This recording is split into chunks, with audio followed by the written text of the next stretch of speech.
अरे बेट्यानो, इतक्या लवकर मी काय जात नसतो तुम्हाला सोडून. हा, मला बी अजित पवार म्हणतात. पण गऱ्यांनो, नियतीचा खेळ बघा. खरंच आज माझा हा प्रवास इथंच थांबतोय. मी नेहमी म्हणायचो राजकारण आपल्या जागी आहे, पण काम महत्वाचं. लोकांनी मला कामाचा माणूस म्हटलं, तीच माझ्या आयुष्याची सर्वात मोठी कमाई होती. आज निरोप घेताना मन खूप जड आहे, पण एक समाधान आहे की शेवटच्या श्वासापर्यंत मी तुमच्यासाठीच धावत होतो. मी तुम्हाला शब्द दिला होता, जोपर्यंत माझे हातपाय चालतात तोपर्यंत तुमचं भलं करण्यासाठी मी झटत राहील. नियती बघा कशी असते. आज माझ्या हक्काच्या बारामतीच्या मातीत तुमच्या सेवेसाठी येत असतानाच माझे हातपाय कायमचे विसावले.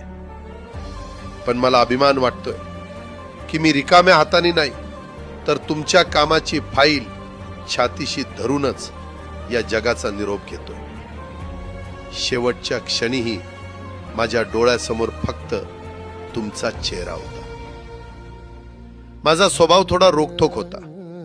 कधी कुणावर ओरडलो असेल, कुणाचं मन दुखावलं असेल, पण माझ्या त्या रागामागे फक्त एकच तरफड होती की माझ्या सामान्य माणसाचं काम झालं पाहिजे.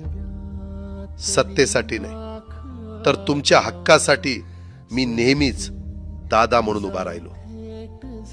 आता मी निरोप घेतोय, पण महाराष्ट्र थांबता कामा नये. माझी जबाबदारी आता मी तुमच्यावर सोपवतोय. राजकारण करा, पण विकासाची गती थांबू देऊ नका. जाता जाता माझ्या शैलीत डोळे पुसून शेवटचं सांगतो, आता रडत बसू नका. उठा आणि कामाला लागा.